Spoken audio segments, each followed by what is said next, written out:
আপনি হঠাৎ বিজেপির বিরুদ্ধে এত অ্যাগ্রেসিভ হলেন কেন? আর সেকেন্ড হচ্ছে, আপনার চোখে বঙ্গ বিজেপি বঙ্গবিজেপিটা একটা এক্সেপশন। কোনো শিক্ষা নেই, কোনো দীক্ষা নেই, কোনো কিচ্ছু নেই। এরা কোনোদিন রাজনীতি করতে দেখেছো কখনো? দিলীপ ঘোষকে জীবনে কখনো 2019-এর আগে রাজনীতি করতে দেখেছো? ওই 16-17-এর আগে কোনোদিন সুকান্তকে কোনোদিন সিপিএম এর বিরুদ্ধে লড়াই করতে? তো বিজেপির বক্তব্য তারা তখন ক্ষমতাবান ছিল না। রাজনীতিতে করতে গেলে ক্ষমতাবান হতে হবে, এটা কোথায় গেল? রাজনীতি করতে হলে লড়াই করতে হবে, ক্ষমতাবিহীন অবস্থায় রাজনৈতিক লড়াই করতে হবে, তবে না তুমি লিডার, তবে না তুমি অ্যাকসেপ্টেবল। কেন মমতা ব্যানার্জি অ্যাকসেপ্টেবল? ক্ষমতাবিহীন মমতা ব্যানার্জি। লড়াই কার? সিপিএম এর বিরুদ্ধে। 34 বছরের সিপিএম কে মাটির ধুলির সঙ্গে মিশিয়ে দেয়। আপনার শুভেন্দু অধিকারীকে নিয়ে কি মনে হয়? এর দ্বারা কিছু হবে না। কেন? এর দ্বারা কিছু হবে না। এ ভাট বকতে আরম্ভ করে দিয়েছে। মমতা ব্যানার্জি প্রধানমন্ত্রী হবেন এবং অভিষেক ব্যানার্জি মুখ্যমন্ত্রী হবেন রাজ্যে, কি বলবেন? দেখাচ্ছি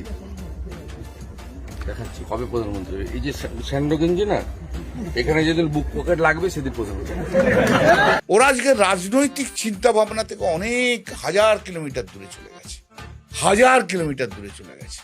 রাজনীতি একটা জিনিস, আর এইসব কথাবার্তা বলে বাজার গরম করা অন্য জিনিস।